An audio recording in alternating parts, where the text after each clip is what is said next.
Hello, ladies and gentlemen. I welcome you all in the 21st Annual Symposium of Shaukat Khanum Hospital. Today, 3rd of November is our pathology workshop day. We have two sessions today. In the first session, there are two lectures of Dr. Alia Hussain. We are super excited to welcome her again. Before the start of her talk, just few words. Her lectures would be about 1 hour and 40 minutes. After that, there will be a question and answer session. Please send your all questions in QA box. Now, few words about Dr. Alia Hussain. She is currently working as Professor of Anatomical Pathology at the University of Chicago. She has done subspecialty boards in pediatric pathology, thoracic and lung pathology. She is co-director of Medical Student Course, Clinical Pathophysiology and Therapeutics. She is also director of Thoracic Surgical Pathology Fellowship. Moreover, she has more than 80 invited lectures, 49 chapters, 10 books edited, 159 abstracts, and more than 200 peer-reviewed publications. Today, she has two lectures, and the first lecture is Cytological Diagnosis of Mesothelioma, Pros and Cons, and second lecture would be Lung Cancer Pathology from Cells to Immunotherapy. Now, without any delay, over to Dr. Alia Hussain.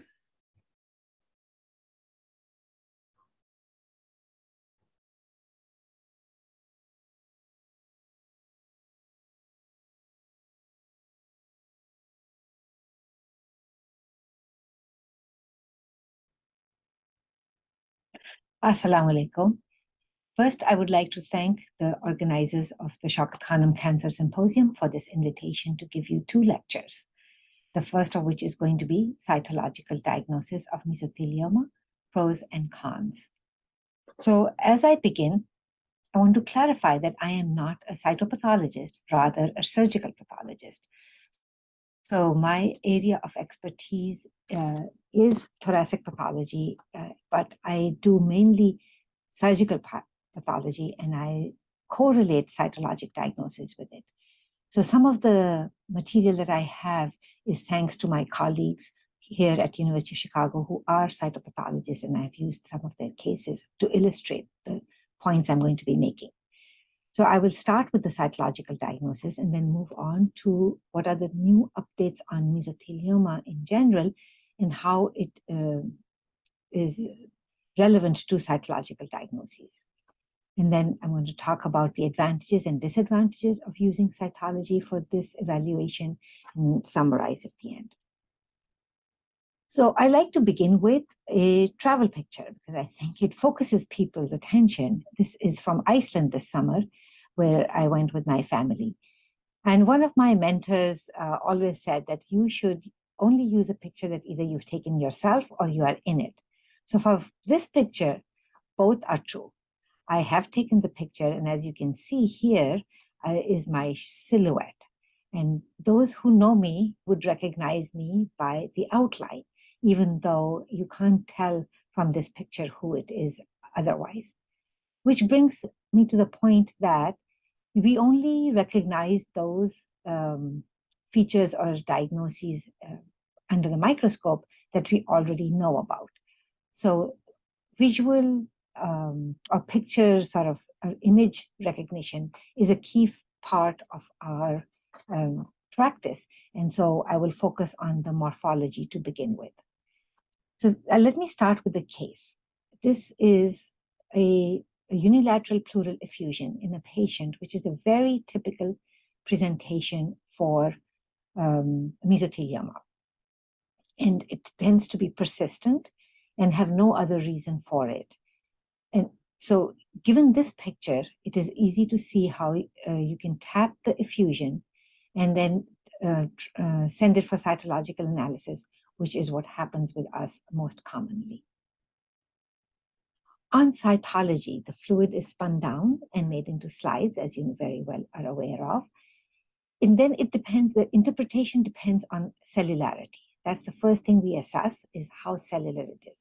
When there are large clumps of tumor cells, like in this image, it is easy to say that this is a neoplastic lesion.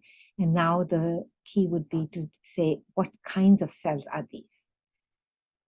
So to look closer at these cells, they are this is a different preparation from that first one, but same case, a different slide. You appreciate that there are clumps of cells that have contours that are somewhat scalloped, not as scalloped as some of the others, maybe some here.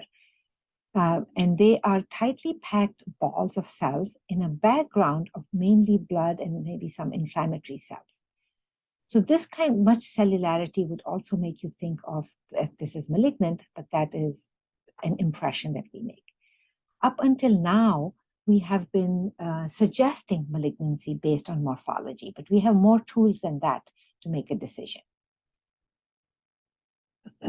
Other preparations from a different case show you the key cytologic features that you would see in a mesothelial lesion. In this picture, there are multiple binucleated cells as seen here. The cells are large with abundant cytoplasm, which is also a key feature of mesothelial cells, that the nuclear cytoplasmic ratio is low as opposed to carcinoma cells in which the nuclei are bigger and more irregular. Note that there is a sort of uniformity to the cells. They tend to be to the nuclei, and they tend to be much more smoother and rounded than you would expect in a epithelial lesion.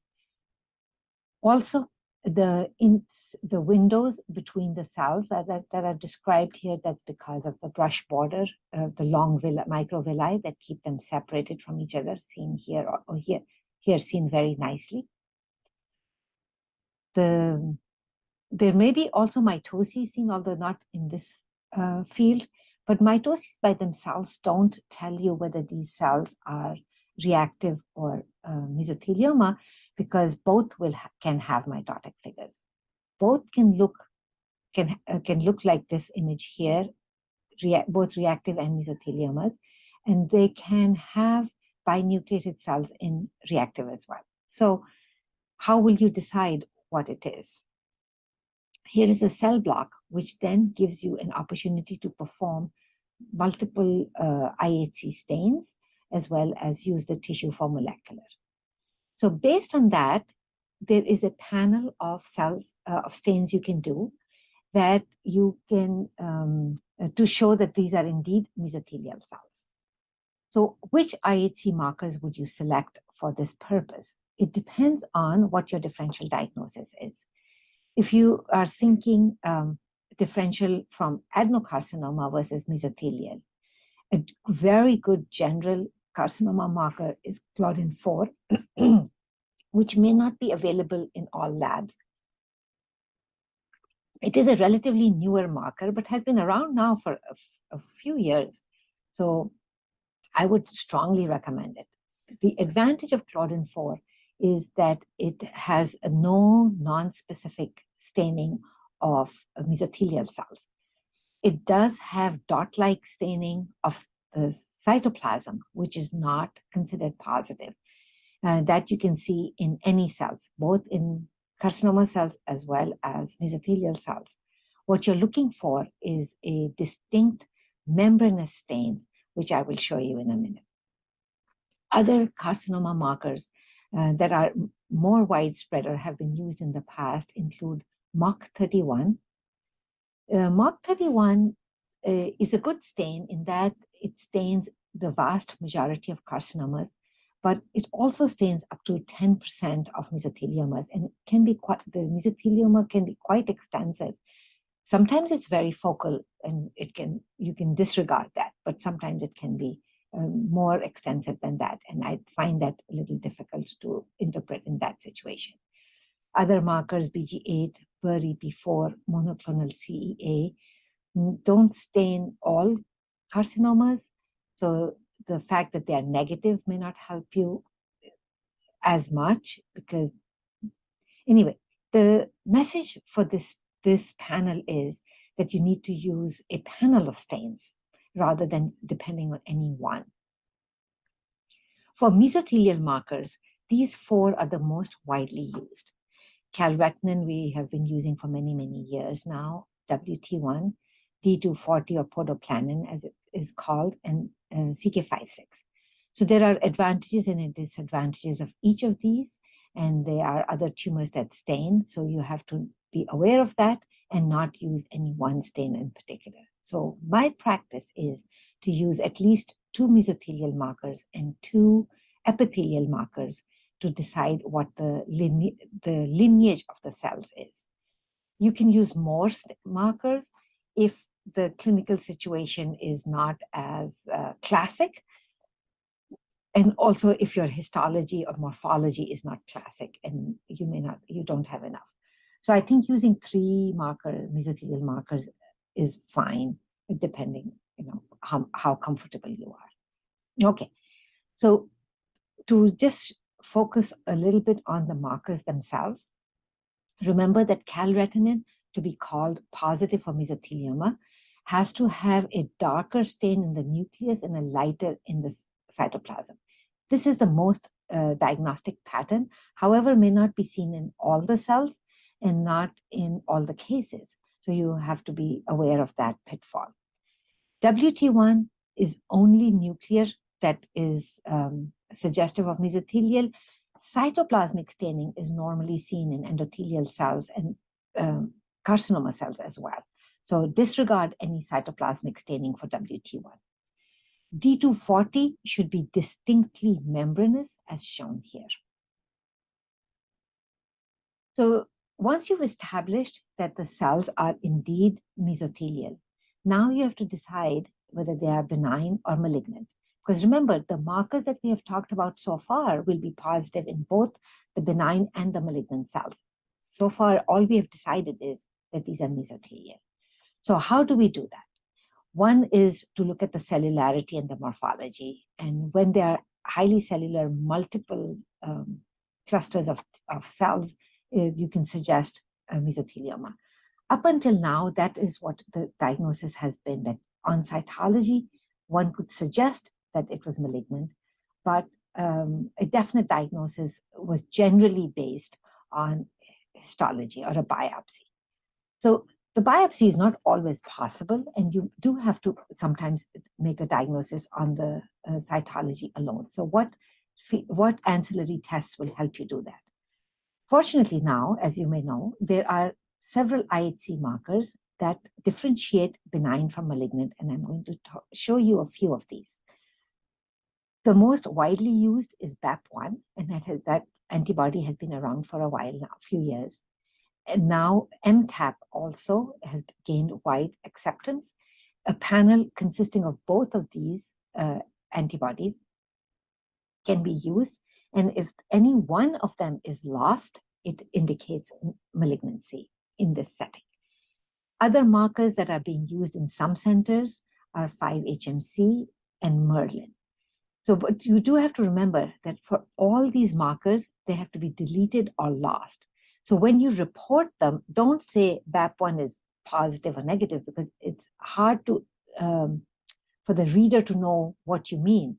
BAP1 being positive means, is the nucleus staining for it? So it is positive staining, and thus it is not malignant, or it is not contributory, or is BAP1 lost, thus it is positive for mesothelioma? I think that is a very confusing way of doing it. The best way of reporting these markers are they retained or lost? Then you can also do some molecular markers. If you have the availability of NGS, which is really helpful, or doing it by FISH, you can look for deletions and mutations that can tell you whether the lesion is benign or malignant. The most widely used marker is homozygous deletion of P16 by FISH.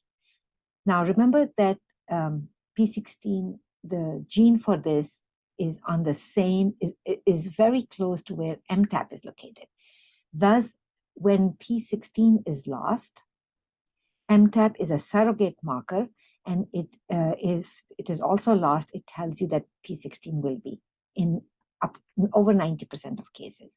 So this is, MTAP is really a surrogate for deletion of for looking for deletion of P16. Since IHC, of course, is much easier to do than fish in most centers. Same with us too. We actually don't even maintain P16 fish because it is not used that frequently. We've switched completely to using IHCs and using a panel of these for benign malignant. All right.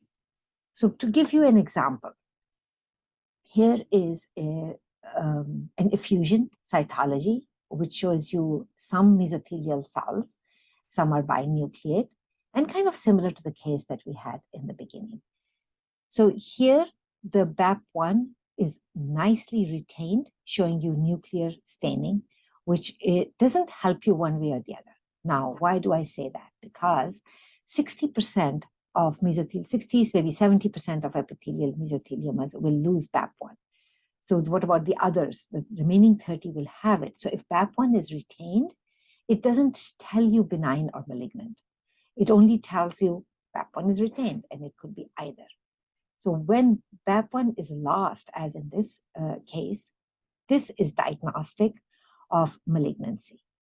What you have to look for is a near 100% loss of the staining in tumor cells.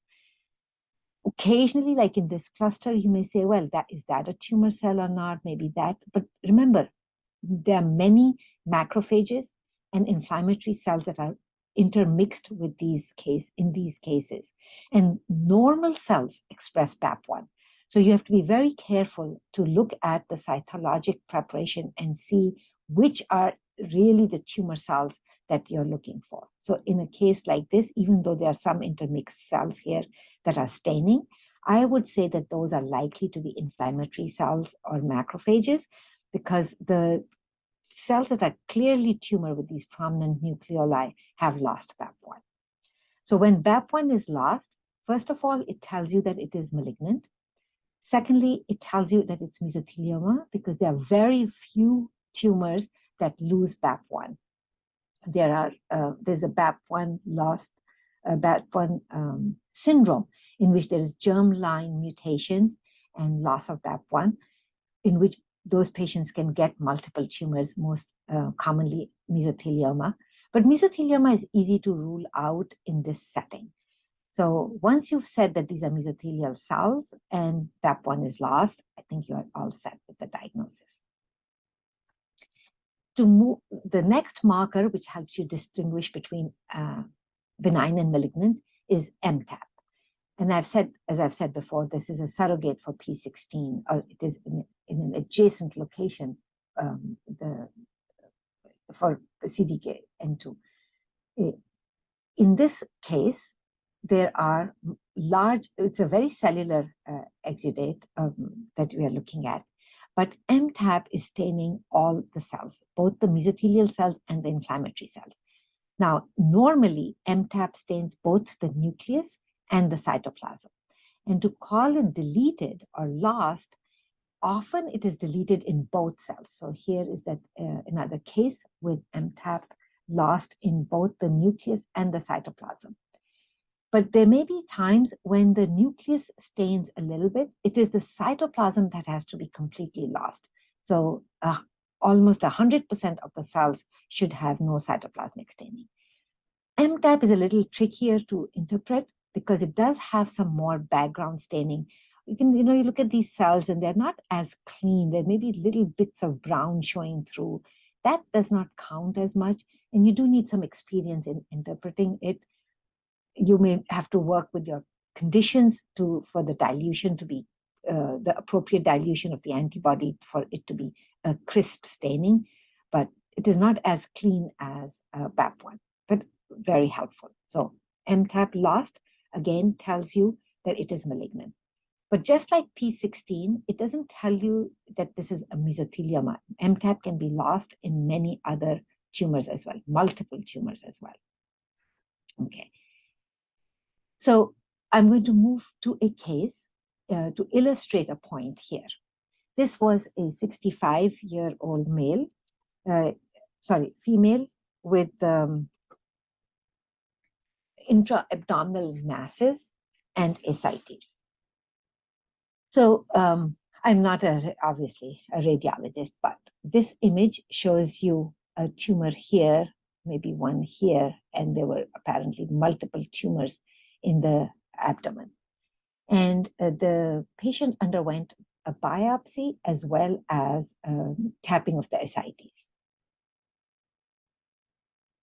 The core needle biopsy is shown here, and it has a very peculiar look to it, as you can see. And there is an epithelial component, which is here, which has both a single layer as well as some papillary projections and some glandular elements embedded within this very cellular stroma. When you first look at it, actually, I thought this could even be ovarian stroma. It looks so blue and cellular, but they were not close to the ovary. Rather, this is a needle biopsy of one of those masses up more closer towards the liver than towards the pelvis. So looking at this histologically, here at high power, the cells are rather bland. They do not have much of cytoplasm as you would have thought for in mesothelial lesions. Clearly, it is a two-cell component. You can appreciate the epithelium, maybe some atypia, an occasional mitotic figure here. And I think there were some mitoses in the stroma as well, though I don't think I see anything right now. But anyway, a difficult case to diagnose, and this came in as a concept. They had done some stains. Here is MOC31, which, as I was telling you, is a carcinoma marker. And appreciate, and it is also cytoplasmic, membranous. And the word MOC comes from membrane ovarian carcinoma. So this was a derivative of, from a tumor culture of an ovarian cancer. And they found that this antibody actually stains both normal epithelial cells as well as neoplastic. Just like the other mesothelial markers we've talked about, that MOC31 doesn't tell you benign or malignant. It just tells you the lineage. Anyway, so this is very strongly positive in the epithelial component everywhere. Maybe a little blush in the stromal component, but not really much. That is easy to ignore. But this is not that easy to ignore as to what is this. Other markers showed you a WT1 here, very nicely staining all the nuclei of the epithelial cells. And remember, it stains the cytoplasm of blood vessels or endothelial cells, as shown here and here. So it tells you that your internal control is working as it should. But remember that the cytoplasmic staining doesn't count towards calling it mesothelial. So now what? So we have both WT1 and MOC31 staining. And remember, this is a female. So the WT1 can be positive in ovarian tumors as well. And the stromal cells certainly do remind you of that. So that was the dilemma. They sent other markers which were not really staining as well. The calretinin was weak, and D240 was not done. So we requested the block and tried to do some markers, but the block was exhausted by that time and we couldn't do anything more. Luckily, the cell block from that patient's cytology preparation did have some cells. However, appreciate how few these are. There were just some clusters in a background of cells, of blood cells. And if you just had this without the biopsy, it would be really difficult to call it anything malignant because it does not have the cellularity that you need to call it. But the good thing is that a cell block can be used very easily for doing immunohistochemistry and other stains. Although this much for molecular would probably not give you enough, but here are the cell clusters. Here it is at high power. The cells are crowded, just like they were in the biopsy. There are some small nucleoli. The nuclear membranes are smooth. There is overlapping and there is scalloping of the border. So it is suggestive of mesothelial, but the nuclear cytoplasmic ratio is very high, which is not what we generally expect in mesothelial cells. So we did do markers on this. So here is calretinine, which shows you very nice staining, although the cytoplasm seems to be much darker than the nucleus. Remember, I was telling you that to look at calretinine, you really need to see darker nucleus, but that doesn't always hold true. So thus, the whole panel needs to be taken into consideration. Here is keratin 5-6, which shows really very, very strong staining in these cells, which would be less likely in a ovarian tumor. Now, claudin 4, which I really think is a very good carcinoma marker, is negative. So if you compare this, if you go back to MOC31, so these are the same clusters and the lining that is staining for MOC31. So if it stains for MOC31, but is negative for claudin 4, I would believe the claudin 4 over the MOC. And that is because claudin 4 is almost 100%. It is 100% positive in epithelial cells and carcinomas of all kinds of carcinomas. I think maybe anaplastic or spindle cell carcinoma may be difficult to interpret claudin 4, but something in a case like this, in which there is a nice round cluster of cells, you would expect claudin 4 to be positive in the cells if this was carcinoma. But the final deciding vote was from BAP1.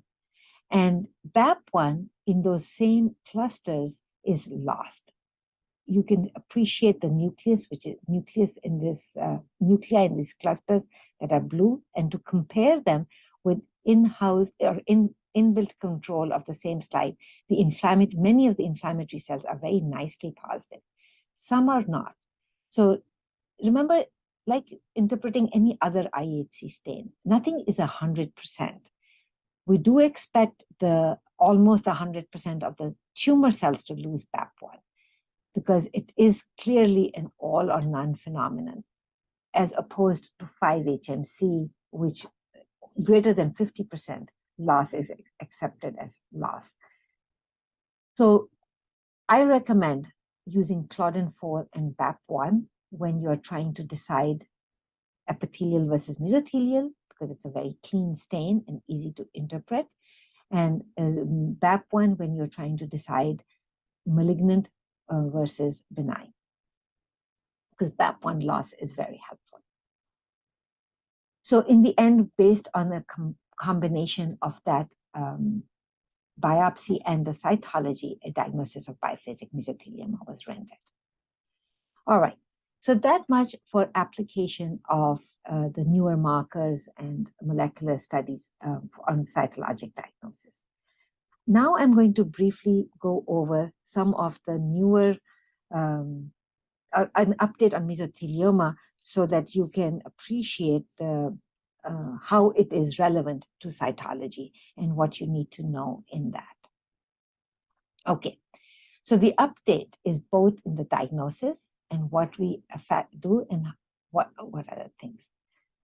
So when you start thinking about mesothelioma, you know that it is more common in the pleura and less in the peritoneum, but it does occur in both.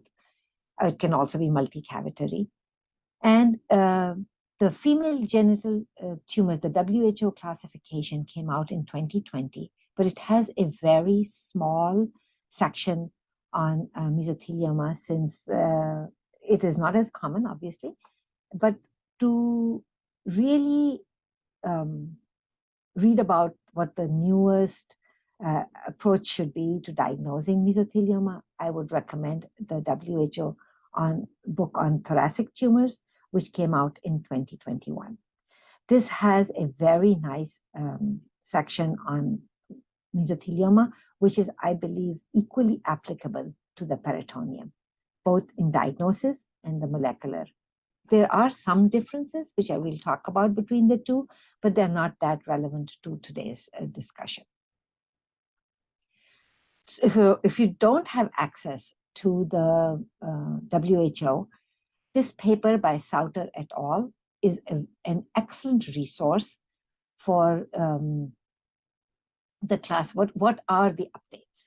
And you can review this easily and have it handy for reference, because it summarizes basically all the things that have changed since the 2015 classification and how we look at mesothelioma now. So many of these authors, all of these authors actually contributed to the WHO, writing of the WHO book.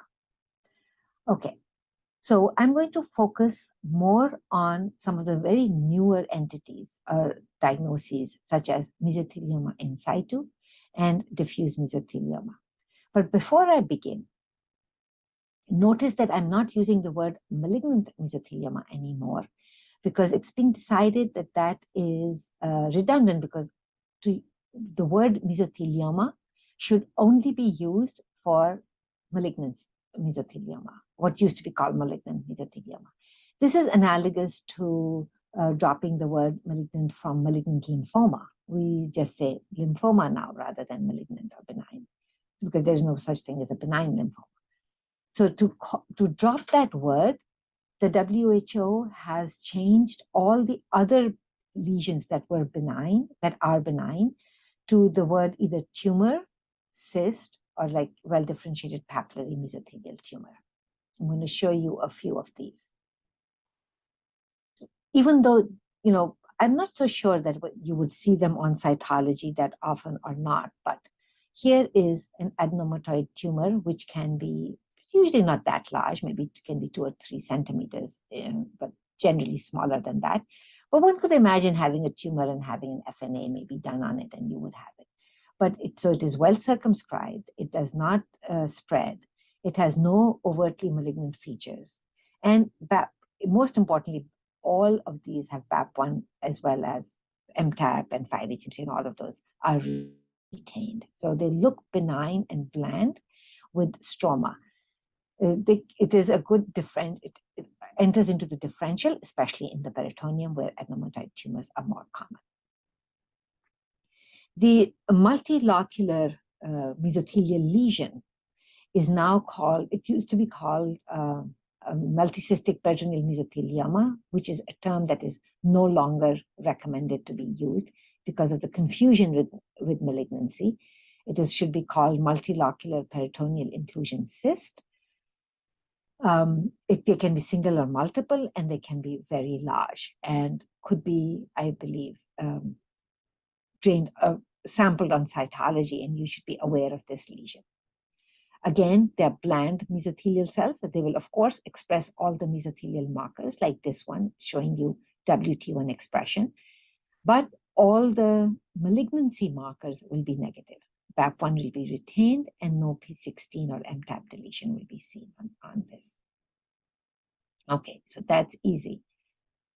The lesion that I think on biopsy is more of an issue, perhaps not as much on cytology, although these are often incidental, called well-differentiated papillary mesothelial tumor.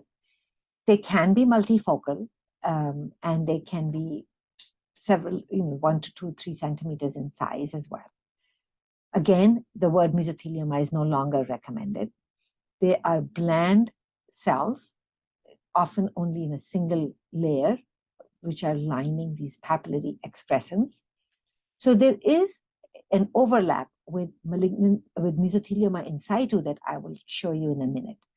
But these lesions have all BAP1 retained, and they have to have both MTAP, BAP1, 5-HMC if you do it, or Merlin retained. No losses by anything, because by definition, this is a benign lesion and not to be confused with mesothelioma in situ. Okay, so what is mesothelioma in situ? It was first described as with the title of malignant mesothelioma in situ. The concept has been around for many years, but mostly it was considered to be an extension in patients who had invasive lesions and then had surface proliferation of atypical cells. And we were not sure in the past whether those cells were just spreading from the invasive component or whether they were truly in situ and giving rise to the tumor. So Churg et al. Started this discussion now, recent one, with an initial publication of 2 cases with surface mesothelial proliferation. One was pleural, one was peritoneal. And they had, these cells on the surface had loss of both PAP1 and showed P16 deletion. So these, then several other publications have come out with larger series, as well as Dr. Churg has published a series of 10 cases. And these, by definition now, these are associated with pleural effusions or ascites. There is no thoracoscopic or imaging evidence of an invasive or a mass-like lesion, because that would imply that there would be more tumor than just on the surface. This diagnosis, we believe, can be suggested on cytology because you can show the deletion of BAP1 or MTAP on cytologic preparations, as I've just shown you. And if on radiology there is no tumor, then you can suggest this diagnosis. The mesothelial cells may be atypical or may not be that atypical. They can be really very bland. No invasive growth by definition, and then one of these deletions. Obviously, it needs a multidisciplinary discussion. You need to make sure that the radiologists and the surgeons who are doing the thoracoscopy agree that there is no mass lesion. Here is an image lent by Dr. Churg from that first paper, in which this patient presented with pleural effusion on imaging and no invasion was seen on biopsy. So here is the surface of the pleura. The cells underneath are all inflammatory cells. They are not mesothelial cells. Actually, the higher power is better. Appreciate how cleanly the cells are only on the surface. There is a papillary sort of or a clustering on the surface, which will happen. So mesothelioma in situ can be a single layer or papillary or in these clusters, or there is a small fibrovascular core here. When you look at the cytologic features, there are prominent nucleoli, there is abundant cytoplasm, but and these cells clearly look mesothelial and look atypical. You have to show either loss of PAP1 or loss of MTAP or homozygous P16 deletion in order to make this diagnosis. Meaning there has to be more than just surface proliferation to make a diagnosis of malignancy, right? Because in the past, remember, invasion was a key criterion for diagnosing mesothelioma. And now with these markers, though, we can make it on non-invasive lesions as well. Notice how nicely in this BAP1, the background inflammatory cells are positive for your control.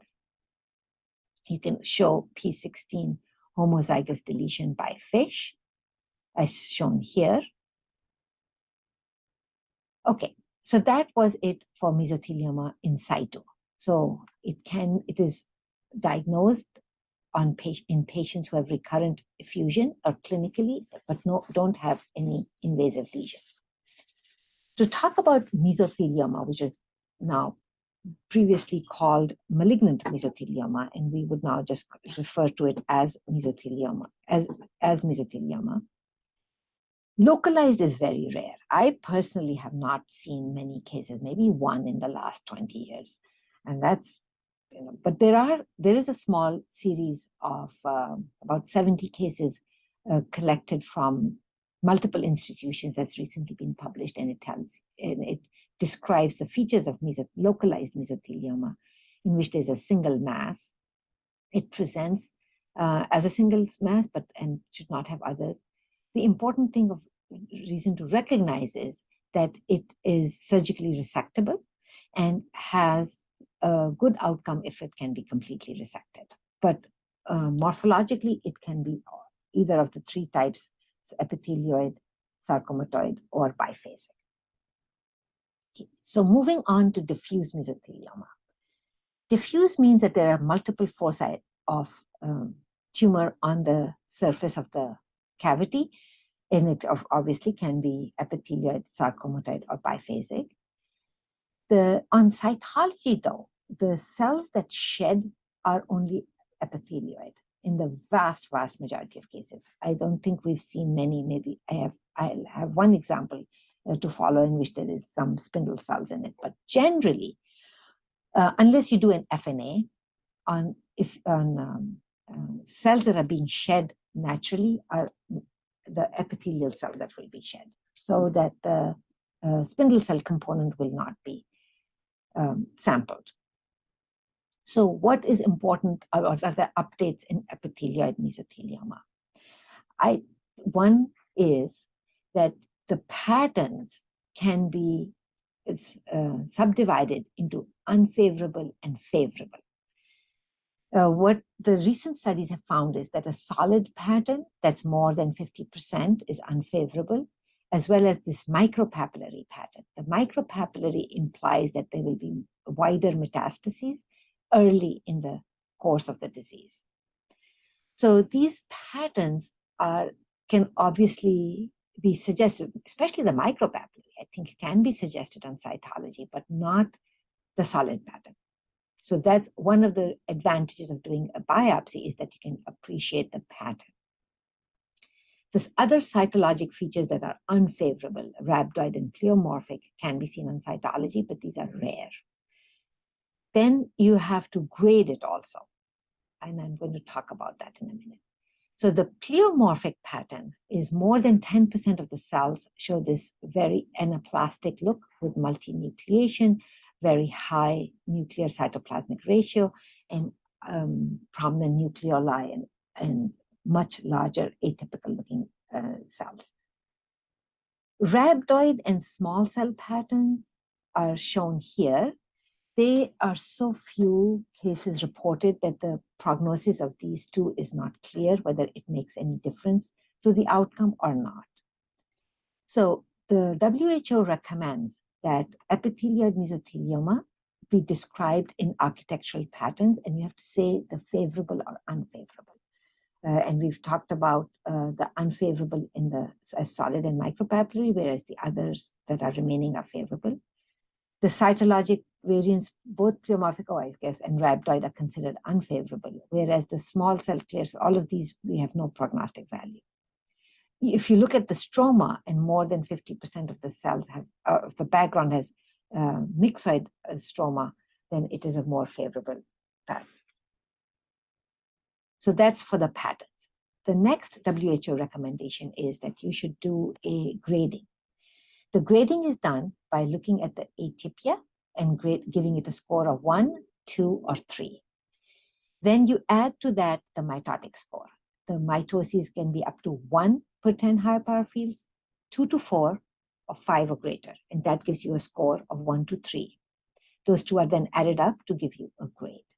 To that, you add necrosis. So it may look cumbersome and difficult to begin with, but once you start using the grading pattern, it is just like you are grading breast cancer. Same thing, you just have to be able to do it. And this is how you grade the tumor and then add the sum to get a nuclear grade 1, 2, or 3. To that, you say necrosis is absent or present. So this gives you a 3-tier system. So grade 1, 2, 3, with or without necrosis. And that very nicely separates the prognosis or the natural outcome of epithelioid mesotheliomas. The overall survival of grade 1, which is the best without necrosis, ranges from 29 months, for grade 3 being 8 months. So this gradation is nice, but the oncologists felt that this was way too much data for them to see what it is, and they would rather have a low grade and a high grade. So we decided that the line should go right about here, because that seems to be a more natural split.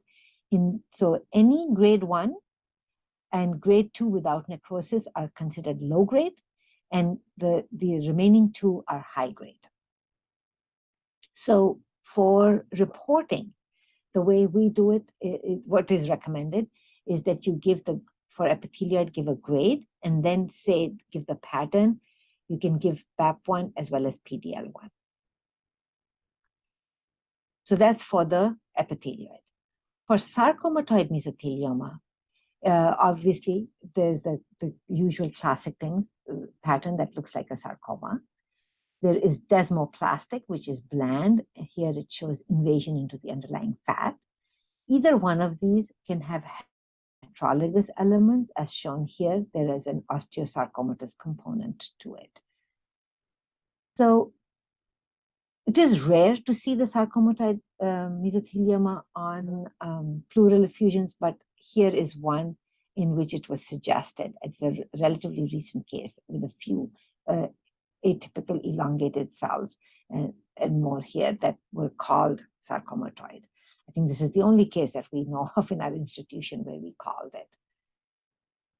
There are subpatterns of it with lymphohistiocytoid, as shown here, having a much better prognosis than the usual sarcomatoid. So that needs to be recognized, although it is not a very common pattern. The most important to recognize now is this transitional morphology, which is sort of in between epithelioid and sarcomatoid with plump cells. So you have to recognize it because it implies a worse prognosis, and it is not a subtype of epithelioid anymore. If any transitional is present, it is a biphasic or a sarcomatoid tumor. It is considered part of the sarcomatoid component. And here is the biphasic mesothelioma, shows you both sarcomatoid and epithelioid cells. And you do have to give a percentage of how much is it, because it relates to prognosis. So you try and give that both in biopsy as well as in a resection. PDL1 is recommended to be done because it guides therapy. And that brings us to the fact that immunotherapy has actually really changed the management of mesothelioma. Both the sarcomatoid and the biphasic are the best tumors that respond. And now mesothelioma, sarcomatoid mesothelioma has almost the same prognosis with average of 15-month survival, which is an improvement. I mean, if you think about it, for all these decades, we have not been able to treat mesothelioma much despite all the chemotherapy and surgery. But adding immunotherapy has radically improved the prognosis. All right. So to summarize, what are the updates in mesothelioma?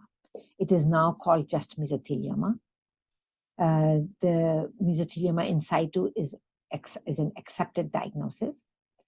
Epithelioid mesotheliomas need to be graded, and you have to list the histologic components. And biphasic mesotheliomas need to give percentages. So what are the pros and cons for cytological diagnosis? The fluid is easily tapped. FNA can be performed both for primary diagnosis and progression, and that IHC markers, as I've shown you, are very helpful and useful in cytology. You can decide both whether it is a mesothelial lesion, and you can use them for benign versus malignant differential as well. You can suggest mesothelioma in situ, and you can do the new markers that will guide therapy, such as PDL1, if you need to do that. And PDL1 there have been many studies showing that there are over 90% concordance between cytology and surgical biopsy. And lastly, molecular, if you have enough tumor in your cell block or even on your smear, you can do molecular testing, both FISH and NGS. So molecular testing is useful but not routinely recommended. And it is nice because it can show you if there's a germline or a somatic mutation of BAP1. You can determine if there are NF2 mutations present, because now there is targeted therapy available for that. P16 homozygous deletion, which is present in about 50% of all mesotheliomas, can be determined, and you can target therapy based on it. So molecular testing is really useful. One thing about the molecular testing is that if there is germline mutation present, It is more likely in peritoneal mesothelioma, in patients who have had minimal exposure, and patients who are young. And these patients may have another diagnosis, cancer diagnosis already. So if any of these features are present, you can suggest that germline testing be done when you are making a diagnosis. And it is important to know whether these patients have germline testing because the treatment response is different and they have better prognosis. So the disadvantages of a cytologic diagnosis is that you can make a diagnosis of epithelioid, but subtyping according to prognosis is difficult, except maybe micropapillary that you can see. Grading is difficult, although I am currently working on a project to see if I can grade epithelioid on a cytology and how it correlates with the surgical, and we'll let you know. Maybe next time I'll have some results for you. Biphasic cannot be diagnosed because the sarcomatoid usually does not shed. And sarcomatoid mesothelioma by itself, the diagnosis is not possible. So now with immunotherapy, as you can see, having these diagnoses is really important. And when a diagnosis is not possible on cytology, you can move to a surgical biopsy. But since the vast majority of mesothelial tumors are epithelioid, I think the advantage of an initial diagnosis by cytology, especially depending on the patient setting and comorbidities, is acceptable. All right, so to summarize, the mesothelioma in situ, it can be diagnosed. The patterns are prognostically important. Grading of epithelioid mesothelioma correlates with prognosis, and the proportion of sarcomatoid component in biphasic mesothelioma needs to be determined. Transitional pattern is sarcomatoid. There are new markers that are available. MTAP is an excellent marker, which is equivalent to p16 deletion. 5-HMC, not widely used, but if you have the antibody, greater than 50% of loss of nuclear staining implies malignancy. Claudin-4 is an excellent marker for epithelial lesions.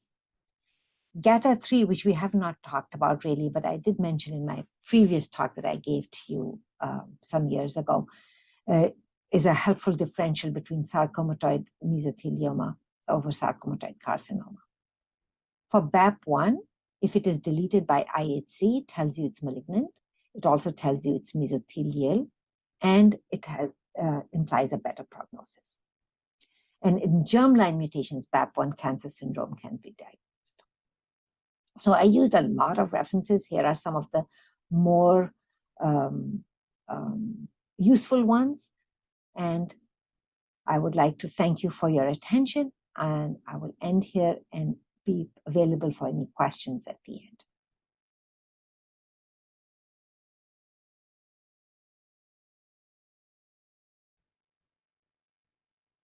So for my second lecture, I'm going to talk about lung cancer from cells to immunotherapy.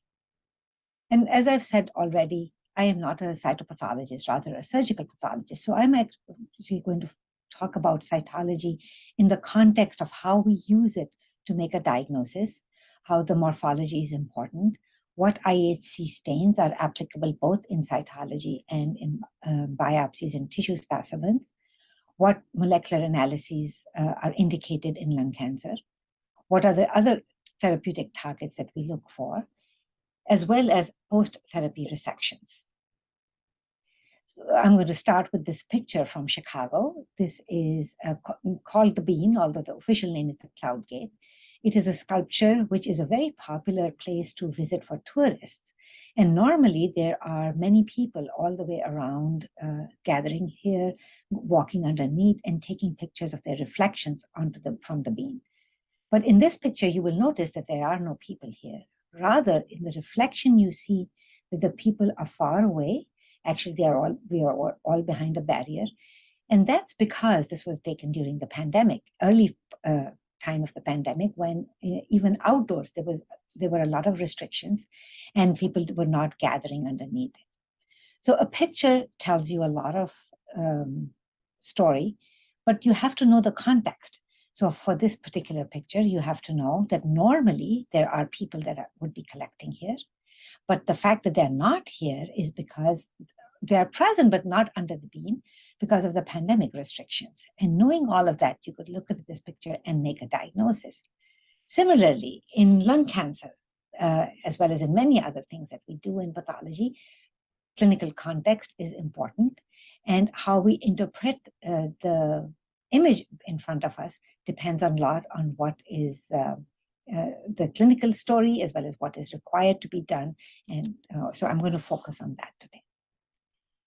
So from background, as you know, lung cancer is really common, and it continues to be, majority of the cases continue to be caused by smoking. 90% of lung cancer in men is thought to be due to tobacco smoking, and 78% of cancer in women are due to smoking. And these are worldwide figures, not just in the US, but other etiologies include radiation, radon, pollution, and asbestos, but they're responsible for much fewer of this. Secondhand smoke is considered under this group, the first group, because that's both the direct smoking as well as secondhand smoking would be included there. And this image, all of you must be familiar with. This is the current estimate of new cancer cases and deaths. In males, prostate cancer is the most common, with lung being second. And as has been for the longest time that we've been seeing these data, lung continues to be the leading cause of cancer mortality in males in the US. In females, breast cancer is much more common. And then again, lung cancer is the leading cause of death. So despite all the progress that is being made in targeted therapy in lung cancer, it still is a highly fatal condition, and more work needs to be done. In the United States, there are 236,000 new cases estimated to be diagnosed in 2022, and 130,000 deaths. So when you look at these two numbers, obviously it's not comparing the same patients. These deaths are not the new cases that are being diagnosed. Rather, these are the deaths of patients who were diagnosed in the last few years. They will just die in 2022. So knowing that, but in general, if you think about these patients that will continue, almost half the patients, or 40% of the patients, will die of lung cancer eventually. No, actually not 40. This is more than that. Anyway, whatever the number is, a lot of patients will die of lung cancer. And this is despite the fact that incidence in the US has been declining in men since the 1980s and in women since the 2000s. And this is because, obviously, of smoking being much less common here than it used to be before. There was originally more men smoked, so they had a higher incidence before, and then as they started to decline, there was less cancer. From 2009 to 18, the rate continues to decrease every year, almost 3% per year in men and 1.5% per year in women. So that is the good news, that at least the rate is going down. So even though the incidence rate is going down, here is the age-adjusted cancer death rate. Overall, if you look, it had gone up to the 1980s, and then it started coming down in men. It is still at the rate of about 40 per 100,000 men dying of it, and it is obviously more than all the other cancers. But overall, most cancer death rates are going down. In women, similar graph shows you that the lung cancer increased up until 2000 death rate, and then now it is starting to go down also. So overall, the rate has decreased by 56% since 1990 in men and 32% since 2002 in women. And it is continuing to go down. So when you look at the number of lung cancer cases, they are 5% less. Sorry, when you look at the mortality in lung cancer, it is 5% less every year, whereas the rate is going down by 2.8%. So this mortality decrease now is not just that there is less cancer occurring in men and women, but rather the early screening as well as better treatment accounts for some of this decrease in mortality at this stage. So screening is become widespread and is now standard of care in high-risk patients. High-risk patients are current and former smokers, heavy smokers, not light smoking, but medium to heavy smokers. Screening is now done by low-dose CT scan. And the benefit for this is that there is a 20 to 24% relative reduction in lung cancer-specific mortality.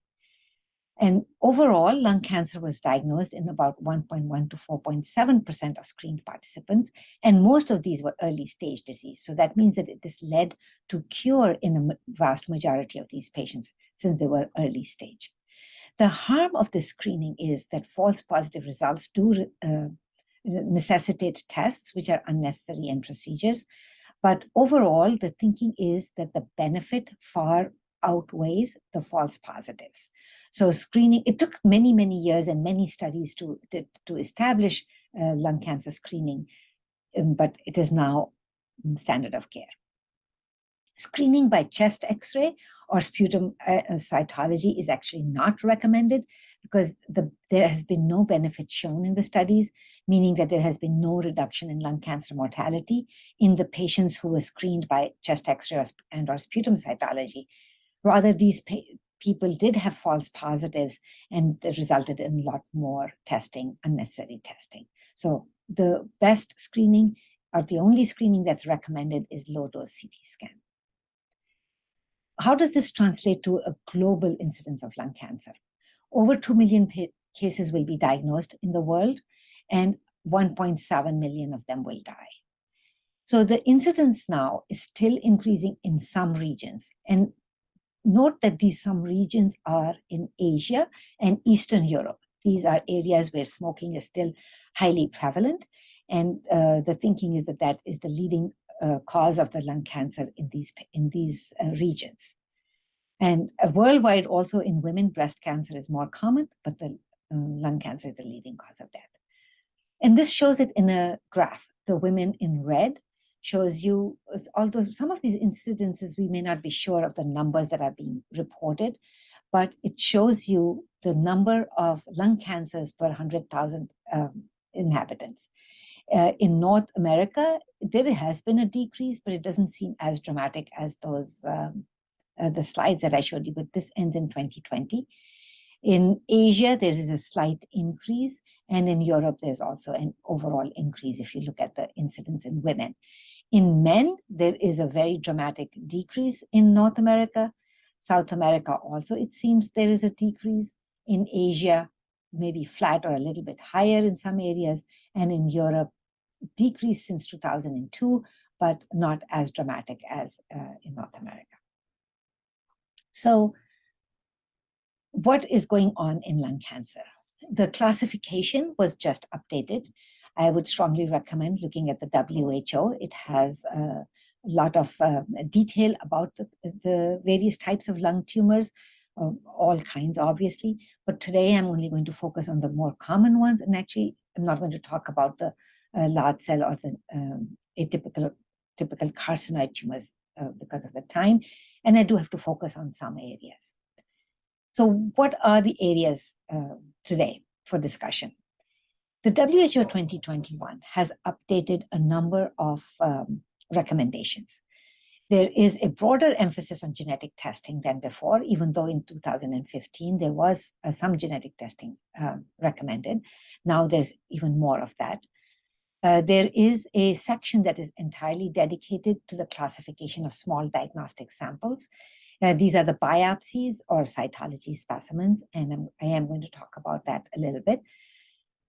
The percentage of histologic patterns are very important now, which they didn't used to be before, although before it was recommended that you report them, but now you have to not only report in resections, what the percentage of the patterns is, but you have to utilize these features to apply a grading system. And I will discuss that also in detail. So what are these patterns?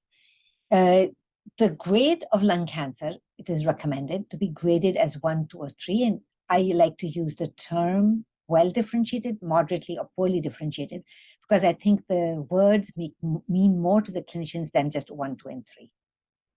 Well differentiated tumors are those that are either lipidic predominant and have either no or less than 20% of a high-grade pattern. Moderately differentiated are acinar or papillary predominant with no or less than 20% of a high-grade pattern. So what is a high-grade pattern? A high-grade pattern is considered solid, micropapillary, cribriform, or complex glandular. And these could be in any combination. It doesn't mean that each of these has to be 20%. If you have, say, 10% solid and 10% micropapillary, 10% cribriform in a specific tumor, the total comes to 30%. And that would mean that this is a poorly differentiated tumor. So you have to keep that in mind. And it takes a little bit of practice. I would recommend keeping a chart like this in front of you if you are grading lung cancer. And eventually it becomes second nature, but it does need to be learned and applied. So what are these patterns? The lipidic predominant is tumor that grows along pre-existing septa. And I think we are all familiar with this pattern because we've used to be calling it bronchial alveolar. That term is no longer used at all in diagnosing lung cancer because it used to include many other patterns. Papillary was not distinguished, areas of invasion were not distinguished. And so the prognosis was variable. But now, if you call it lipidic predominant, it means that the tumor is growing along alveolar septa. And I'm going to talk about combination with other things. So in order to call a lesion adenocarcinoma, meaning invasive adenocarcinoma, you have to have an invasive component. If the invasive component is less than 5 millimeters, you would call it a microinvasive carcinoma or minimally invasive carcinoma. So these are tumors that are less than 3 centimeters in size, and they have, with the lipidic predominant, but they have less than 5 millimeters of invasion. So that is a separate subtype of carcinoma. To call something grade 1 or well differentiated, the invasive component, which is here shown to be acinar, is more than 5 millimeters. And the rest of the tumor, though, is lipidic. So that's a grade 1.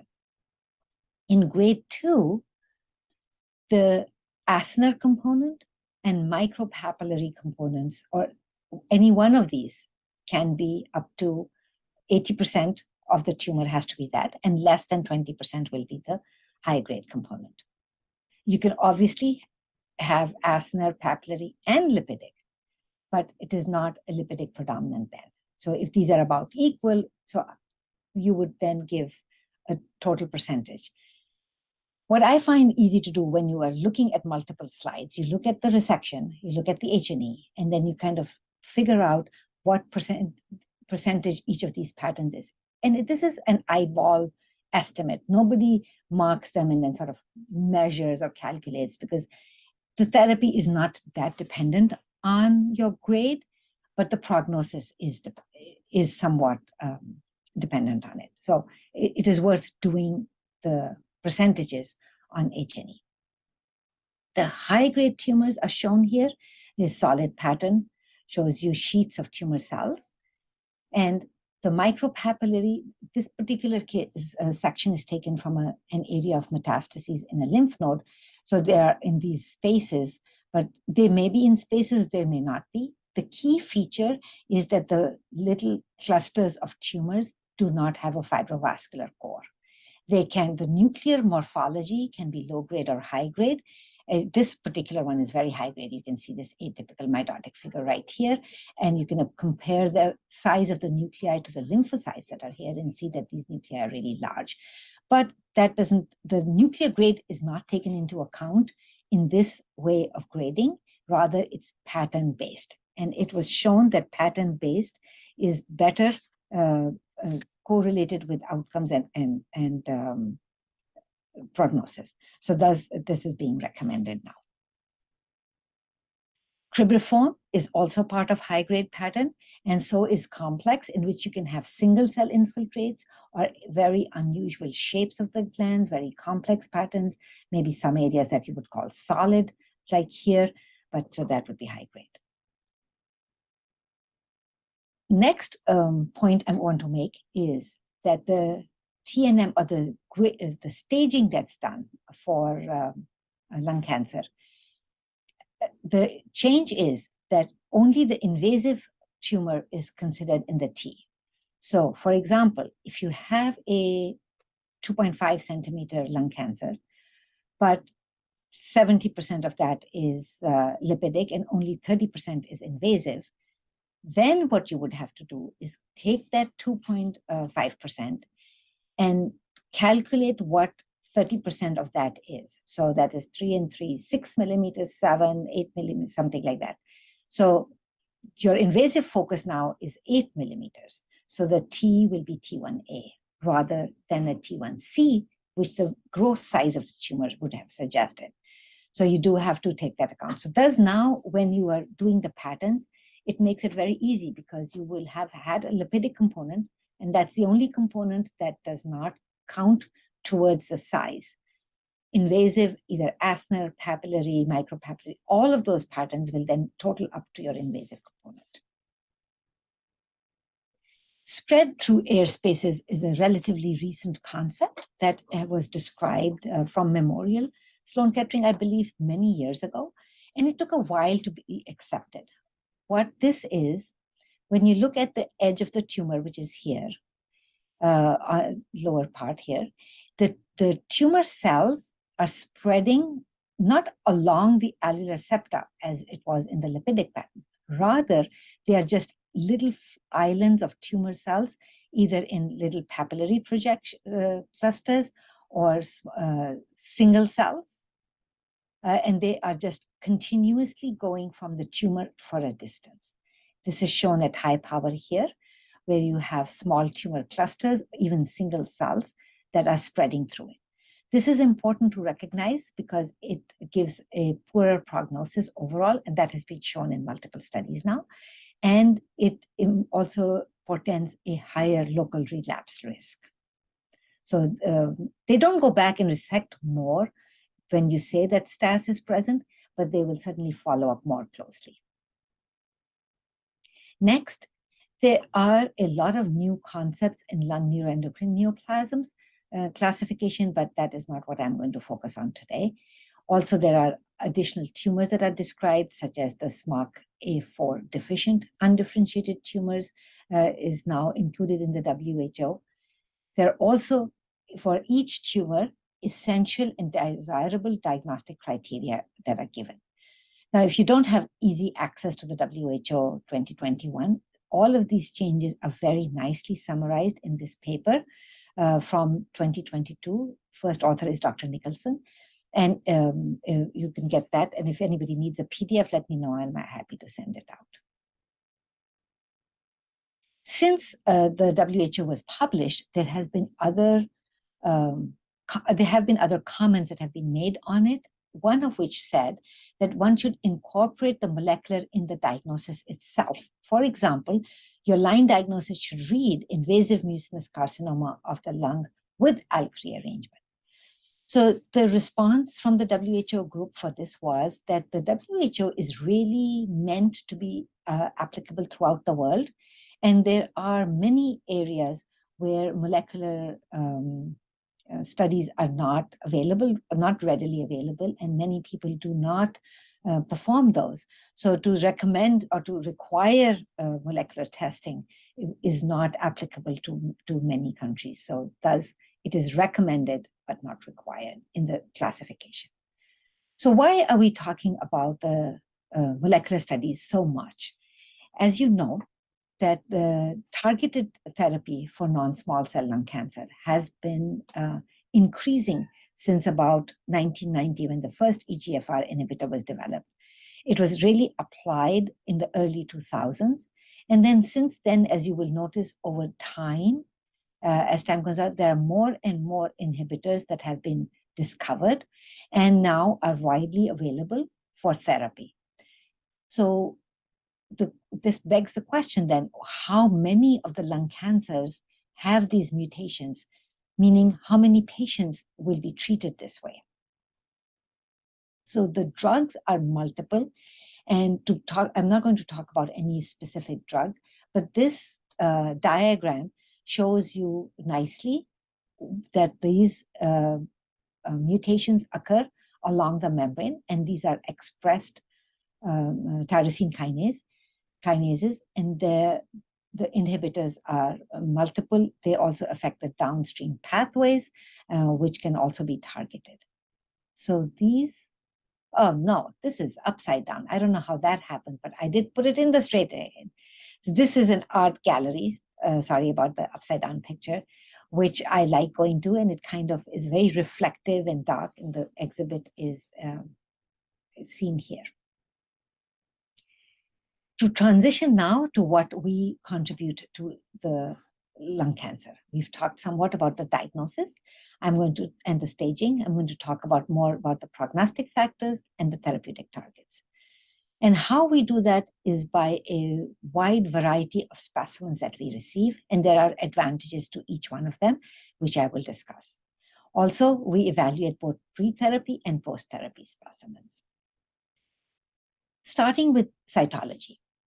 I'm sure that you're all well aware of fine needle aspirations and rapid on-site evaluation or ROSE. This is now standard of care also in most places that do lung cancer treatments. The core needle biopsy may be performed either in the same setting or usually also with evaluation of adequacy, but it may not necessary to do that. We find that the radiologist who performs core needle biopsies in our institution usually will not ask the cytopathologist to be available, but if it is going to be a difficult biopsy, they will plan for it and have us be there. So on site, what is the difference? You can make a smear of the specimen that's obtained. Eventually, it will be made into a cell block, but this is obviously not happening on site. The core biopsy can be touched onto the slide, and so you would have a smear made from either the core or the FNA. This material can then be used for morphology, as well as immunohistochemical stains and molecular testing. And this can lead to classification of lung cancer. Always remember when you are doing these studies that metastases need to be kept in mind, because remember, the most common tumor of the lung is actually a metastasis. So, well, one of the more common tumors. I don't know if it's the most common, but widespread cancer or metastatic cancer is very common. So you need to keep that in mind, whether you have the history or you don't have the history, because if you don't think about it, you won't see it. All right, so coming back to the FNA.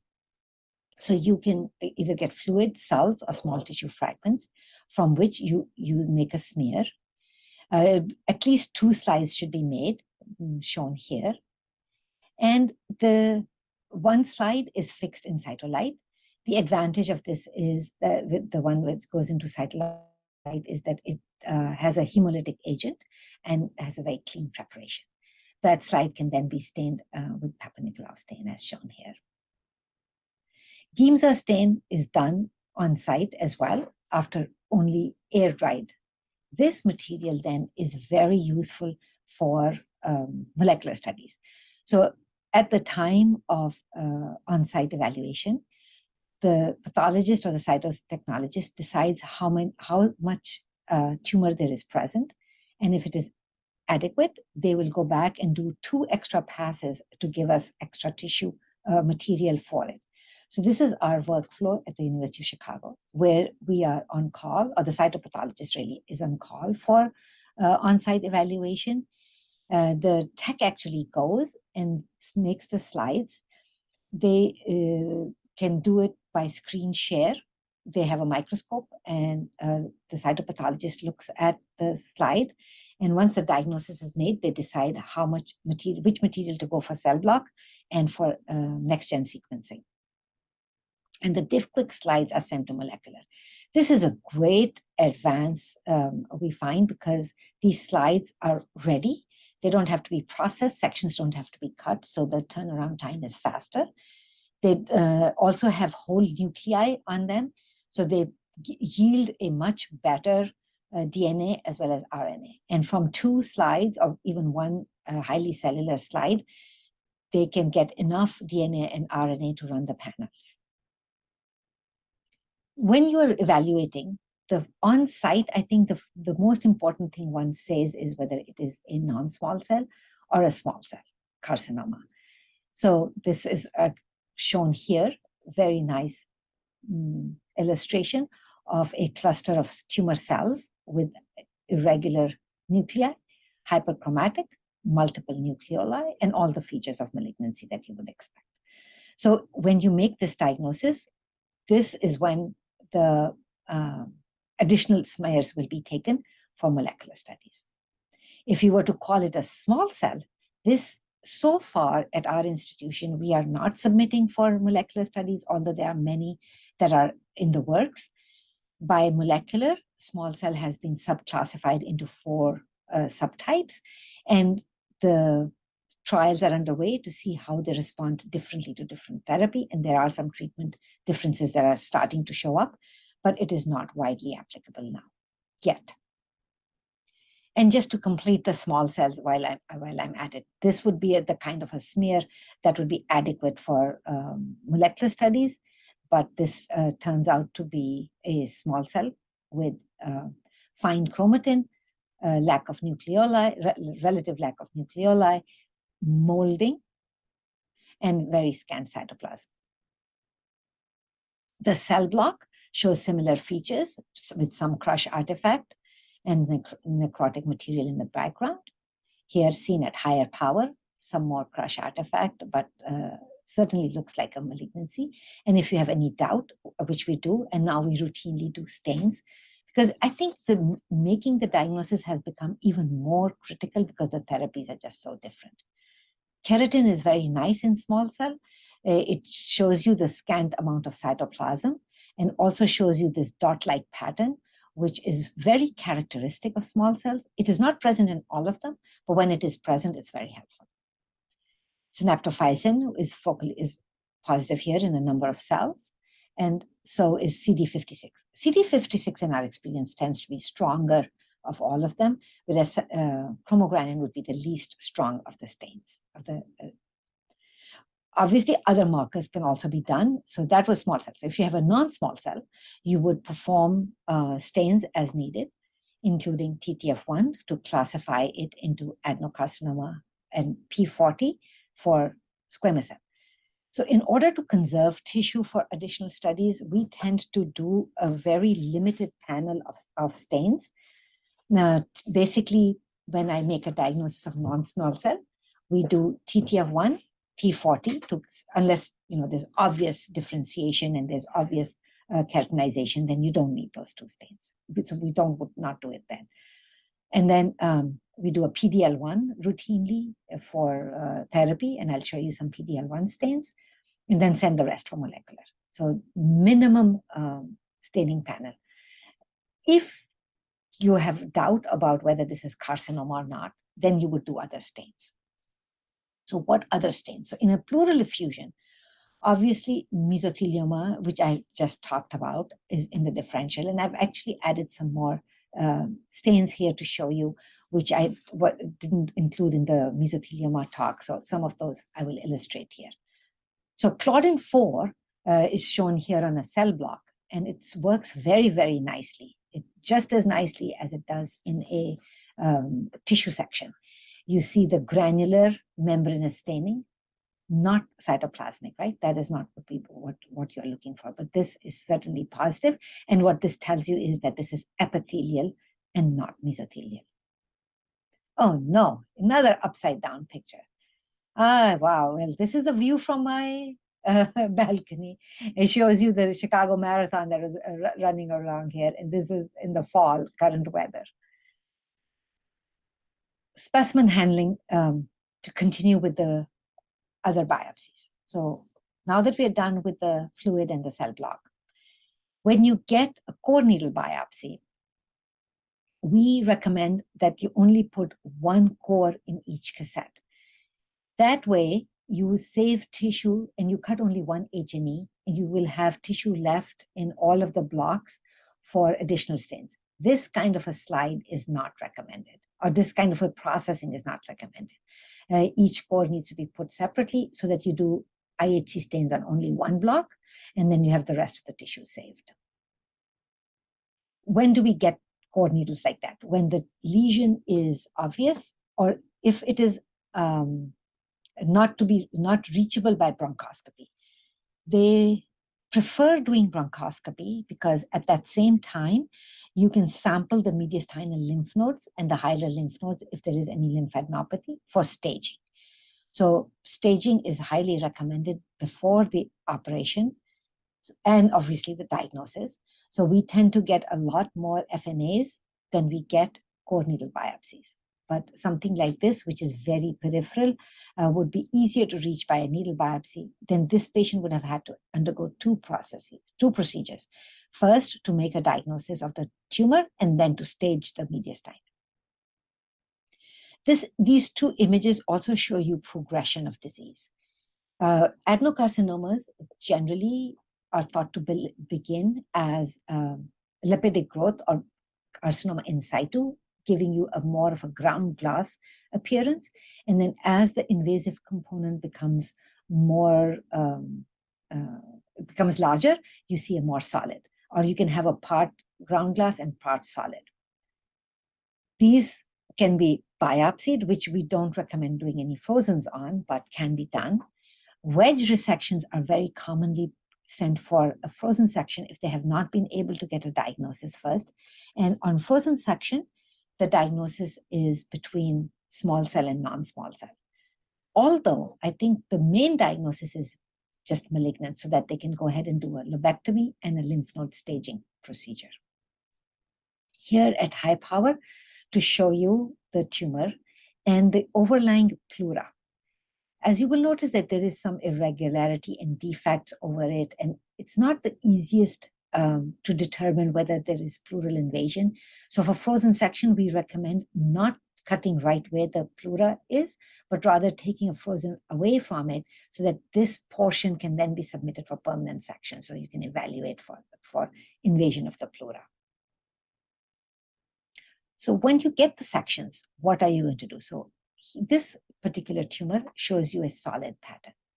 Now with this, it could be either an adeno or squamous. You could obviously use IHCs, but before that, using stains for mucin are very helpful. If you do have a mucin positive, you don't need to do any TTF1 or squamous markers, but this is clearly a mucin-producing tumor, so it's an solid variant of adenocarcinoma. Similarly, PASD is very helpful if that is all that you have available. You can use those. But in this day and age, I think we are sort of getting away from using those stains. We tend to go to the IHC stains since they're more sensitive, and the common markers are widely available. So this particular one was that micropapillary cancer, and nicely shows you TTF1 positive. There are centers that use combination stains, even though here at UFC we tend not to. With over 93% of lung cancer are TTF1 positive. And there is almost the same number, maybe about 90% or up to that are napsin positive, and the vast majority of them overlap. So you really don't need both the stains. But there are cases in which the one of these stains would be negative. So my strategy is to do TTF1 first, but if I'm really thinking, and if it's P40 negative, if I'm really thinking it should be an adeno, I would add a napsin. Here is our napsin done on an invasive tumor in which the cytoplasm is brown. The nuclear stain does not count. We tend to have a lot of background on napsin. It's not a very good stain in our hand. P40, on the other hand, is very easy to use, just as good. And the advantage of P40 over P63 is that it has a very rare cross-reactivity with adenocarcinomas. So this would be for squamous cell. Again, P40 and CK5-6 combinations are available, although I really think CK5-6 can be positive in adenocarcinomas as well. So we don't see any advantage to doing it. I rarely do CK5/6. I only do it on those rare cases where they're both P40 and TTF1 negative. Then for my second round, I would add a napsin and a CK5/6. I can occasionally obviously find some napsin positivity, but to find just CK5/6 positivity when P40 is negative, I don't think that happens much. So limited usefulness for that. And here is a section if your differential was from mesothelioma. This shows you a very nice Claudin 4 showing positivity in the membranous staining in this tissue section. Another general carcinoma marker is MOC31, which shows you extensive staining in carcinomas, as well as normal epithelium, obviously. WT1, if you were to use it in this context, shows you granular cytoplasmic staining, often in carcinomas. And this obviously is not diagnostic for anything. It is a non-specific staining, whereas in mesothelioma, you expect only nuclear staining to be, only nuclear staining counts towards the diagnosis of mesothelioma. And you know that WT1 can be positive in some ovarian tumors and others. Calretinin that I had showed you earlier in the mesothelioma panel can also stain some carcinoma markers, some carcinomas. And you can see this here in a TTF1 positive tumor, there is some calretinin staining. So panels of IHC stains are really helpful, and you should use them if your results are ambiguous. Similarly, here is a patient with a tumor, which was that solid adenocarcinoma, shows you some focal CK5/6 staining. If this was a squamous cell carcinoma, it would be extensively positive, similar to mesothelioma. So CK5/6 is not useful in differentiating squamous cell from mesothelioma. There are other markers that will stain in lung cancer. CDX2 is a common one that will, because remember, often our differential is from colon cancer metastatic to the lung. And in that scenario, you would do a CDX2, CK7, CK20. But remember that mucinous lung adenocarcinomas can be CDX2 positive. One tip is that if they're also CK7 positive, it's more likely to be lung, whereas metastatic colon will be more likely to be CK20, but nothing is 100%. All right, so moving on to staging. The TNM is still used, and it has been updated for the last few years, so you should be using those for staging. Use both the FNA and the resection specimen to come to a staging, because if the FNA included lymph nodes that the resection doesn't, then you have to combine them together for the staging. You do have to evaluate if there are multiple nodules present, whether the second nodule is primary or metastatic, and there are guidelines for how you do that. And we also, of course, evaluate the uninvolved lung. What other factors other than the TNM are we providing? One that I talked about already is the spread through air spaces in non-small cell cancer. It implies when it is present, there is higher likelihood of visceral pleural invasion, lymphovascular invasion. The ALK and ROS1 rearrangements are significantly more frequent, and it is correlated with worse overall and recurrence-free survival. Similarly, lymphovascular invasion, when it is present, even though it is not part of the TNM, when it is present in stage 1 tumors, it has been shown that they behave like 1B rather than 1A. So it upgrades the stage 1A tumors when lymphovascular invasion is present. So these are called non-sized T descriptors.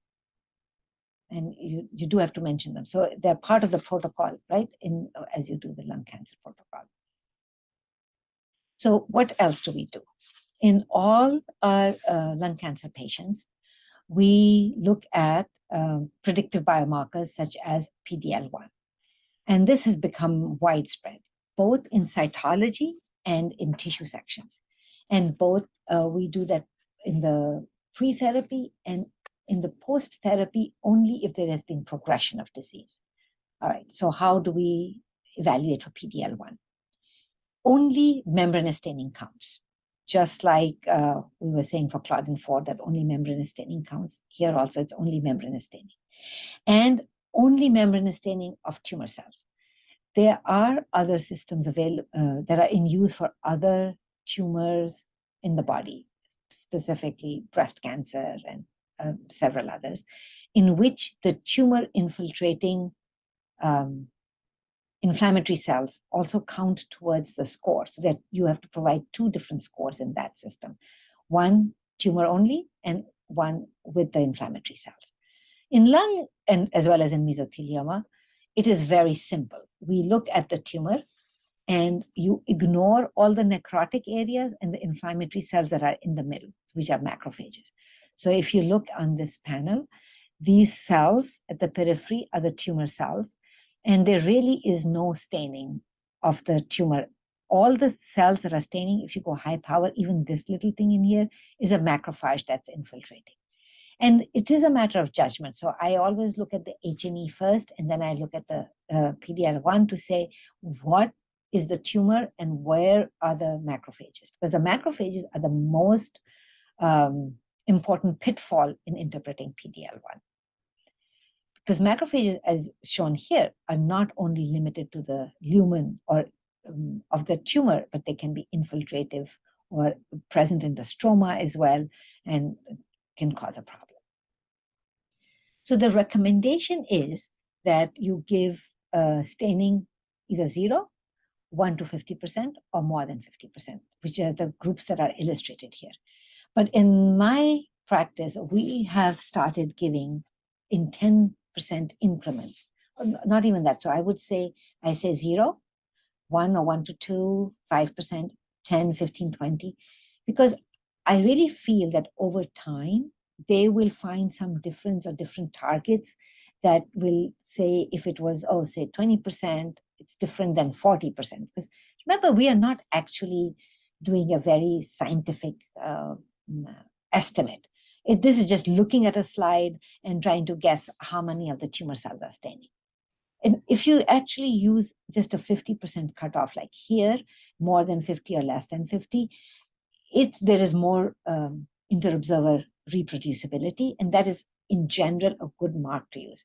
If that's the system you want to use, that's perfectly acceptable, and they will treat accordingly. So the importance of PD-L1 is that if there is greater than 50% staining, immunotherapy can be the first line of therapy, of treatment. Whereas if it is less, then the immunotherapy will be second or third line of therapy. But these guidelines continue to change and evolve, so you do have to keep up with that. All right. So for therapeutic targets, we've talked about molecular testing. So how much material do you need for these panels? At our institution, we have in-house molecular, and we have over a 1,200 gene panel in the next-gen sequencing. The advantage of using the panel is that we get a lot of information, and genes that are evolving or newly being described may be in it, but this is a very cancer-specific panel, and not all of them are reported. So the report that's generated won't list all 1,200 genes. What they've done is that they've selected about 100, 120 of them that are the currently targetable mutations, or if not even targetable, but pathogenic or likely pathogenic mutations. And they group them into the specific tumor group that you're talking about. So for example, there's a lymphoma panel, there is a lung cancer panel, and colon cancer panel. So when they report in a lung cancer patient, they will report all the genes that are pathogenic or likely clinically significant or probably not significant, and then give an explanation in the context of lung cancer of the pathogenic and the likely pathogenic mutations. The RNA fusion panel is, I'm not so sure how many we have, but it has all the fusions for both sarcomas, lung cancer, and lymphomas, and the same panel is used for everything. FISH testing, we are limited to ALK, but there are other tests that are available, obviously. So how much material is needed?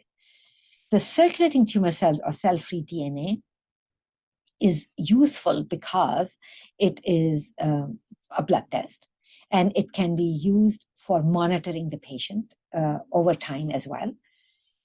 The advantage also is that the turnaround time is short because it needs minimum preparation. And if the mutation is present, then you are done.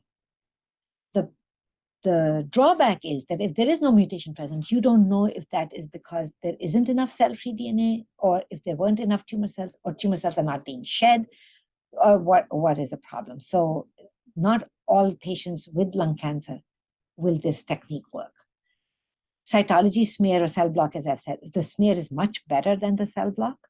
And the tissue, obviously, from the resection is good, biopsy as well. But you need a large amount of, you need 1,000 tumor cells or more for it. There are more and more mutations being discovered. And this is already an outdated table, but I think there are even more now. But if you look at the percentages overall, way more than 50%. I think we are now at about 65, 70% almost of adenocarcinomas that have a driver mutation. And many of these can be targeted, and including now one of the specific mutations in KRAS, not all of them. But wild type pi, this pi that represents the wild type, is decreasing over time. And so if more than 50% of your patients will benefit from NGS testing, we do that routinely in all patients. There are also other factors that are being used to evaluate for prognosis, such as the inflammatory milieu and other biomarkers of radioresistance, but they are not part of the routine practice yet. So last thing that I'm going to talk about is post-therapy evaluation, because these patients are on part of the trials, and once they've been treated and then undergo surgery, we have to evaluate the specimen. Overall, if you only remember one thing, it is that if there is less than 10% viable tumor left, they have excellent response and they do well. Complete response is when there is no viable tumor. So what are the challenges? The challenges are that you have to sample the whole tumor bed, almost the whole, or at least one whole cross-section of it. And you have to document how much necrosis there is. And then you have to identify the viable tumor. And I'll give you an example here of a post-therapy resection. This is a lobectomy, and the tumor bed is clearly seen here. And then in this section, maybe there is some viable tumor, but we'll see. So microscopically, multiple areas of fibrosis and necrosis within which there is residual tumor.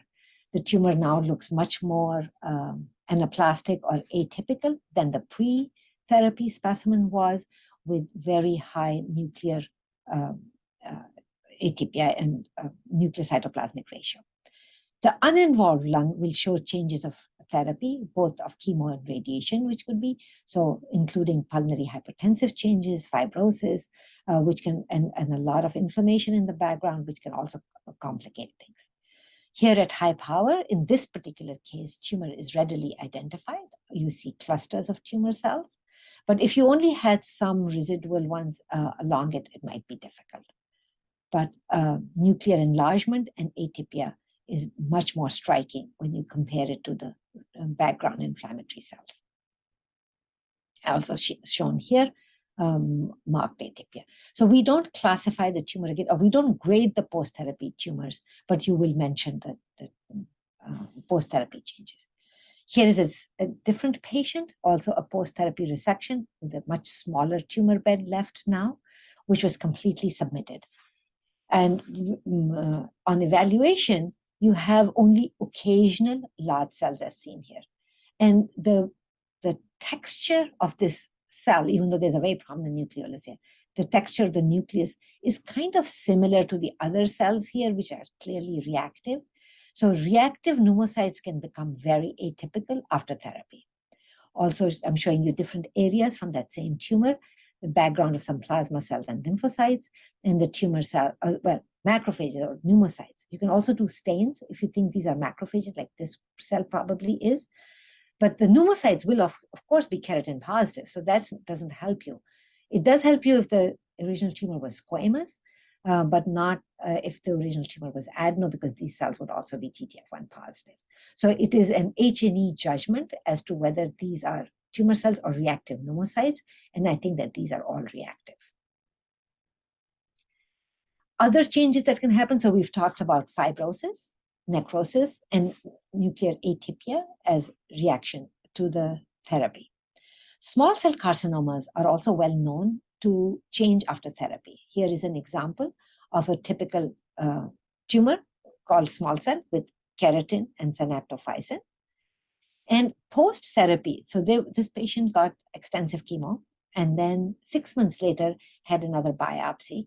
And now the cells are starting to look larger with more abundant cytoplasm. There is still synaptophysin and even more chromogranin than before. And so it's starting to look like an atypical carcinoid.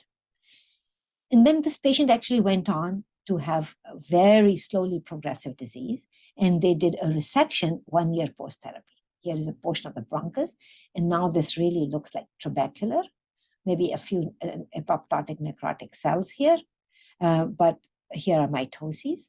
And then this was considered to be an atypical carcinoid. So we actually published this case and a couple of others. It shows you that after therapy, a small cell can look different. So in summary, I have talked about the WHO updates in the 2021 edition, how we triage specimens from lung cancer, what are the pathological diagnoses and techniques that we use, how we evaluate specimens for targeted therapy, and then post-therapy specimens. So, finally, a correctly placed picture. I will end with this slide, which actually shows you that communication is really key. This is on the side of the Art Institute here in the fall, which is currently a beautiful time of the year to be at in Chicago. And these statues represent the Great Lakes, and water pours from one to the other and kind of symbolizes communication and talking to each other as being a key component, I think, of pathology, as well as clinical care, because we learn from each other.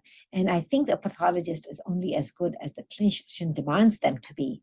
And we learn more from them and from their questions, and we learn from each other. So thank you. My references are at the end. There are many more that I used, obviously, than these, but these will be available as part of the PowerPoint. And I will. Okay. Thank you very much, Dr. Alia, and for these all magnificent lectures. And I know right now in US, the time is not very conducive for any academic activity, but we are compelled to ask you some questions. Certainly. It's a pleasure to be here. Okay. The first question is,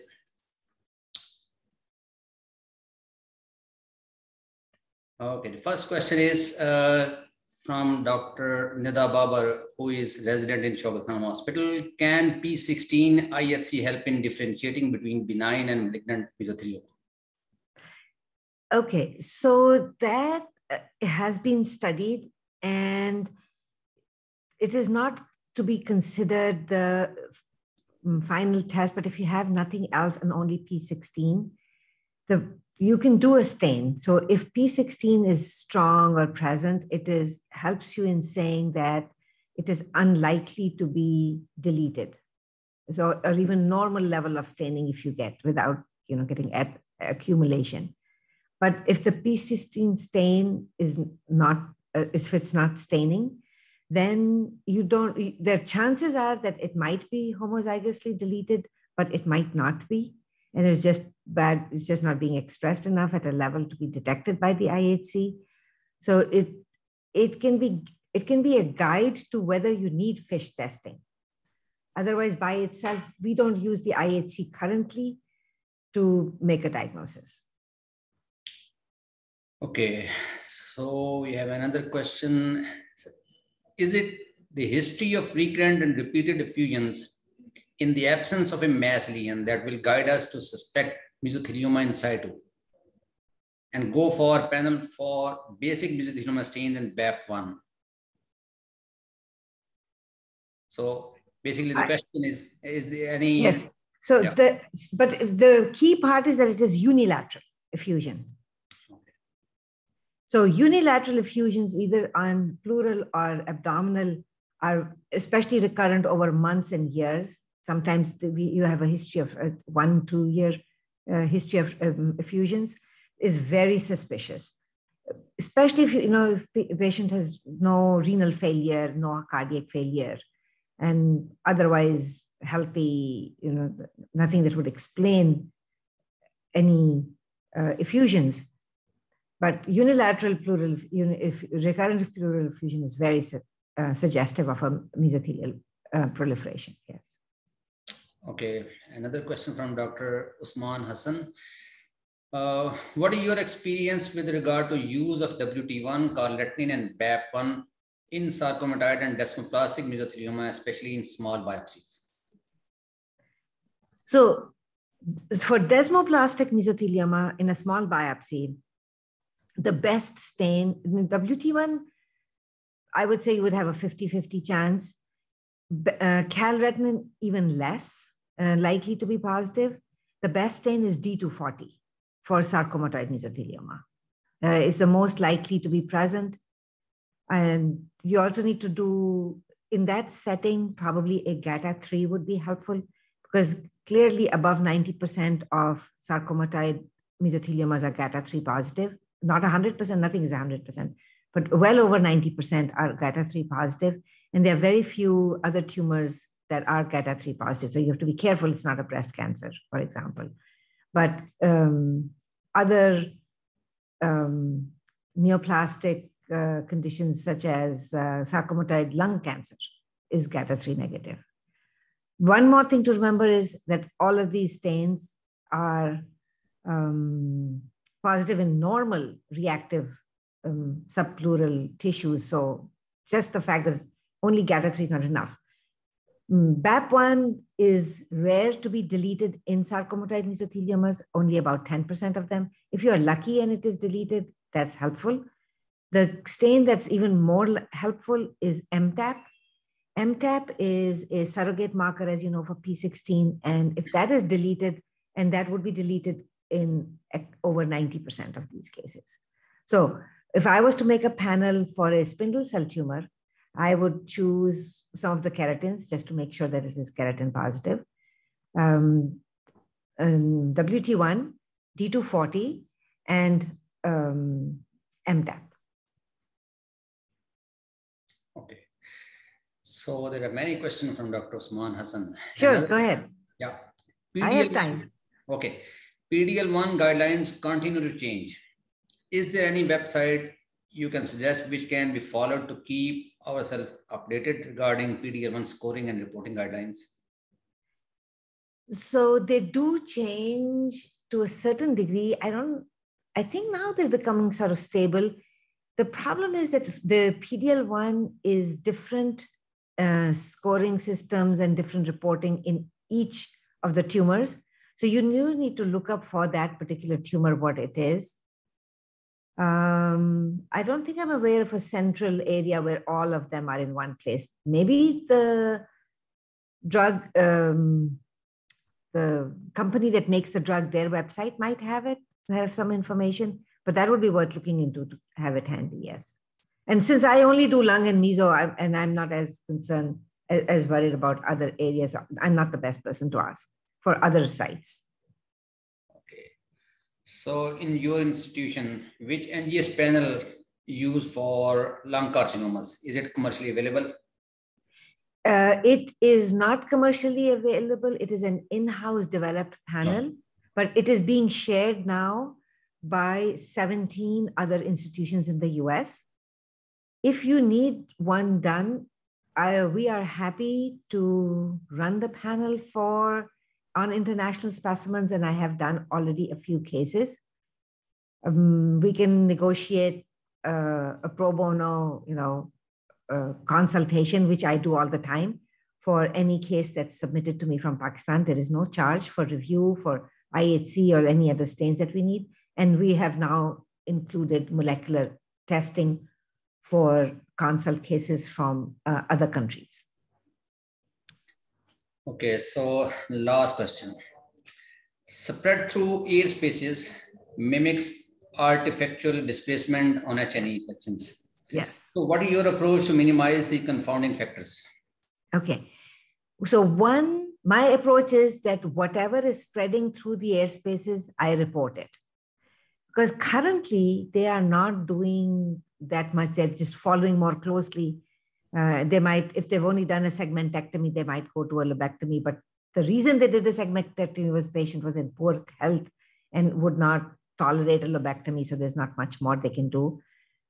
My thinking is, and there is literature to support it, is that even if that is an artifact, that means that when you are cutting the tumor, you are spreading small nests along the lung, that the tumor is very friable and it has a propensity to disperse. So that propensity is what leads to a higher local recurrence. So whether it occurs normally by itself or whether just that one cut through the tumor is making it spread, I think it's just as significant.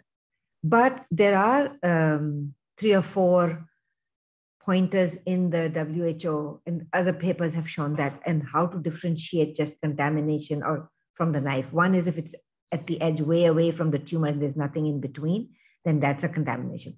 So if it's over by the inked edge and you have a little piece of tumor floating out there, that's not considered STAS actually at all. That's just misplaced tumor. The most important thing is to make sure that there is continuous spread from the edge of the tumor to a little bit distant away, not just right adjacent, but it keeps going and you can sort of track the path to several, I would say, high power, maybe 1 high power field or 2 high power fields that you can see up. That's the best way. So my advice, report it, and then you can give a judgment and say, this is most likely contamination if it is only one piece, especially if it's at the inked edge and not really spreading from the tumor. But most of the time, though that I disregard, I don't even call. So most of the time you can say that it is either just present or absent, and it seems to be enough for our clinicians at this moment. Okay, so this was the last question, and thank you very much again for your time and for your lectures. And it's absolutely an honor for us and for entire institution and entire people who are listening to you. So thank you. No, it was a real pleasure to do it. I know it's been awkward with just doing it on Zoom. I would appreciate feedback from everybody as to any way to improve things. What was the quality? How useful was it? Because I'm always thinking of what would be of interest to this audience to try and prepare a lecture that is relevant to the practice as it is currently. And so I would really appreciate feedback. Thank you. Thank you. And I'm hoping next year, if I or whenever you next ask me to come, that it would be in person. It would be really nice to meet everybody too. Okay. Thank you very much. Thank you. Thank you. So at the end of this question and answer session, and we have concluded the first session, and please don't go away. And we have many exciting lectures in the second half. So we have a break from 2 to 3 p.m. and please join us again at 3 p.m. sharp at 3 p.m. And there are 2 lectures, and one from Dr. Anil Parwani and the other is from Dr. Maria Khan. So don't go away, 3 p.m. again. Thank you.